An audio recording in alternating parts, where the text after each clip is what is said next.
Bom dia, pessoal. Hoje, 27, né? De 27. abril?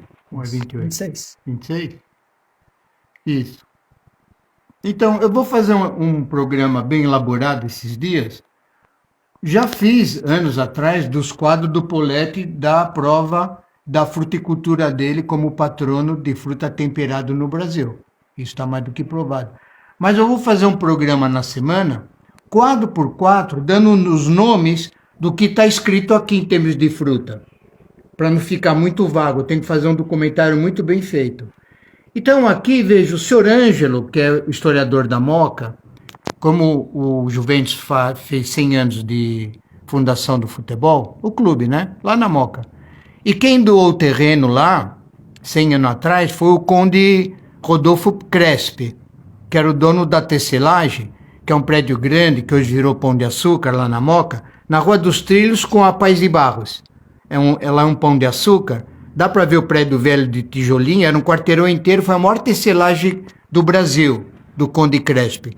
E eu comentei com o seu Ângelo ontem, conversando, seu Ângelo, os amigos do Poletti eram inseparáveis, era o conde Francisco Matarazzo, o conde Crespi, amigão dele, Assis Chateaubriand, família Prado e o Ademar de Barros. Ele falou, Sérgio, que interessante, eu não sabia disso. Eu falei, olha, os 4 amigos não saíam aqui de Ferraz, do campo experimental do Poletti, que eu sempre falei, lá tinha a casa do visitante, e eles iam ver, eram todos filhos de italiano, direto, né? Eles iam ver a tal Vitale entrando em produção e a tal Macieira. E o seu Ângelo pediu, Sérgio, você, tá interessante essa história. Eu falei para ele que eu tenho um jornal de 44 do Poletti, onde indica o nome, ó, podem ver, aqui está dizendo a coluna de visitante, ó, o jornal, não sei se está dando reflexo, vai descendo. Depois vocês dão um zoom, ó. Aqui mostra que ele fala dos amigos deles, o Matarazzo, o conde Rodolfo Crespi, que fundou o Juventus Futebol, a família Prado, e num outro quadro, o Ademar de Barros, que eram amigos nos anos 40. E o seu Ângelo falou, Sérgio, manda isso para mim, que eu estou interessado em saber que o conde Crespi e o Matarazzo vinham em Ferraz no campo experimental do Poletti. Eu falei, eu te mando, eu tenho isso aqui. Então tá aqui a prova. Aqui, já falei muito sobre isso, mas hoje é só uma coisa mais objetiva. Sociedade Agrícola Frutal era o nome do campo experimental do Poletti, que ele fundou em 27 e a firma abriu em 30. Era o nome, Sociedade Agrícola Frutal Limitada. E aqui, o ministro da Agricultura, que na época chamava interventor, Fernando Costa, quem é ele aqui sentado, ó meu dedo. E aqui está o Poletti aqui. Em cima são jornalistas do jornal Folha da Manhã. Quando ele foi descoberto do todo o trabalho que ele fez de fruticultura temperada, começando em 1927. Como é que chegaram nele em 44? Nessa exposição aqui, ó, passa para cá, da Jardineira Paulista, que era amigo dele, um italiano, Angelo Rinaldi, na Rua Líbero Badaró 417, o Poletti expôs a Vitale, olha, aqui é 42 e 44. Olha os primeiros cachos da Vitália da planta-mãe, olha as maçãs do Poletti. Olha o povo vendo na rua de fora as bandejas que o senhor Francisco montou isso. A Vitália, as maçãs, pera, marmelo, olha. Tá aqui. Então, isto foi 15 dias antes desse jornal. Quando os jornalistas viram isso, correram para ver quem era essa Sociedade Agrícola Frutal. Por que eu sei? Porque o senhor Francisco foi nosso caseiro aqui, primeiro chefe do Poletti, junto com o seu Miguel Assim Ruiz. O senhor Francisco que montou essa bandeja. E ele me contava que depois dessa exposição, correram para o campo experimental dele, que é em frente à prefeitura. Quem me acompanha sabe o que eu estou falando. Então eu vou fazer...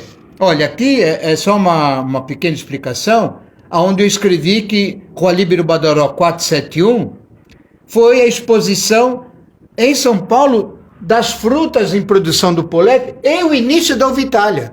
Eu sempre falei em Ferraz que a primeira exposição dos cachos da Itália não foi na festa da Vitália de Ferraz, fevereiro de 62. Foi aqui em 44, na Jardineira Paulista, com a Líbero Badaró 471. E o pessoal não entendia porque eu falava, porque eu tenho a prova. É isso. Daí veio motivação para levar para a festa. Isso, da festa, aí entra um pouco o Silvio Paganucci. Sim. Porque em 60, um agrônomo chamado Joaquim de Poá, que lá tinha a Casa da Agricultura. O Silvio Paganucci, nosso amigo, trouxe de Poá para cá o engenheiro agrônomo chamado seu Joaquim. E ele, Silvio, apresentou as chácaras de uvas finas daqui. Por quê? Isso nos anos 60, em 60. Mas 20 anos antes, Ferraz já participava das festas da uva de Jundiaí, com cachos de Golden Queen e várias pirógono. E ganhavam prêmios ali, tanto é que os diplomas estão com a família Temporim. Ganhavam o primeiro, segundo, terceiro prêmio de Jundiaí. As provas estão lá, não é feio falar a verdade. Então, pelo Silvio Paganucci, que trouxe seu Joaquim de Ipoá, era um grande agrônomo da Casa da Agricultura, ele colocou o seu Joaquim na frente de mostrar essas grandes uvas de Ferraz, em 60. Aí em 62 saiu a festa da Uva Itália. Essa é a história. Olá pessoal, dando andamento, agora eu vou falar de um assunto importante como registro de local de Ferraz, onde era o campo experimental do Luciano Poletti. O nome da fazenda Ferraz, aqui era uma fazenda, chamava Fazenda Paredão. Quando começou o loteamento em 1924, pelo dono disso tudo, chamava Pedro Fuschini, era amigão do Poletti. Ele começou a lotear em 24, ele colocou o nome do loteamento Romanópolis, que ia ser o nome de Ferraz Vasconcelos. Acabaram não colocando. Como não colocaram o nome de Romanópolis em Ferraz, contrariaram o seu Pedro Fuschini, ele colocou no nome do loteamento do Ferraz inteiro, que era a Fazenda Paredão. Então aqui chama Romanópolis. Todos os bairros daqui falam Romanópolis indicado rua tal. Romanópolis, rua tal. Sempre chamado Romanópolis, que é o nome do loteamento, né? Bom, o que nós temos aqui? Aqui nós temos exatamente a quadra, o morro onde está a nossa chácara. Aqui, todos esses lotes que vocês estão vendo, 90% era a chácara dos armênios. Todos.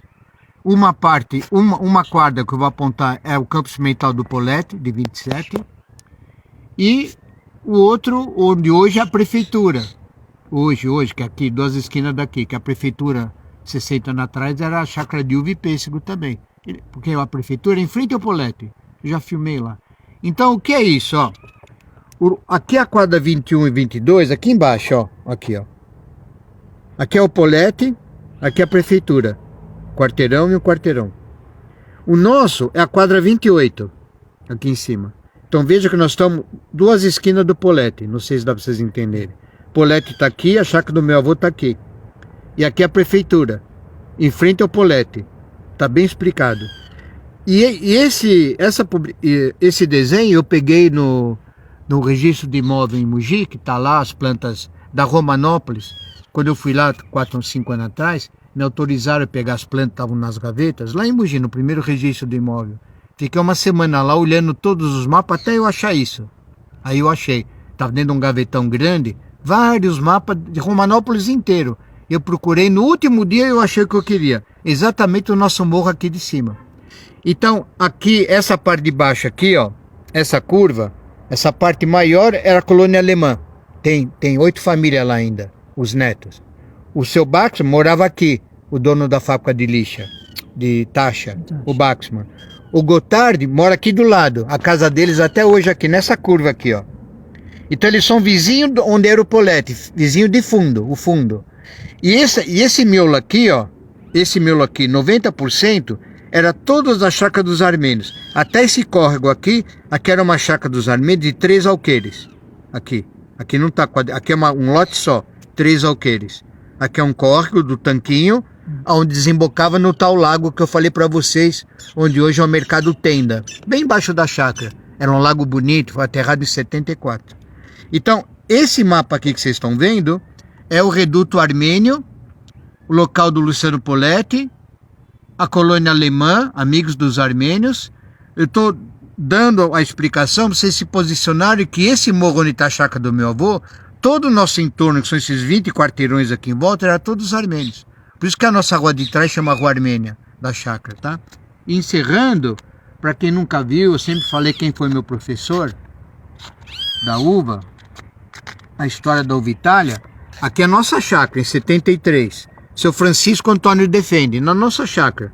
Ele com cacho de uva Itália, aqui atrás é o nosso galinheiro, tá aí até hoje. Eu tirei essa foto. Ele que foi o segundo chefe do Poletti nos anos 40.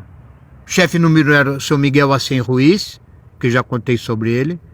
Em 45 ele já estava em Campos do Jordão com o governador Ademar. Mas levou o seu Miguel para lá, na fazenda de maçã do Ademar, chamava Belfruta. O Poletti que formou lá de 38 a 44. A fazenda grande, fazenda de maçã do governador, eram amigos. E o seu Miguel acabou trabalhando lá.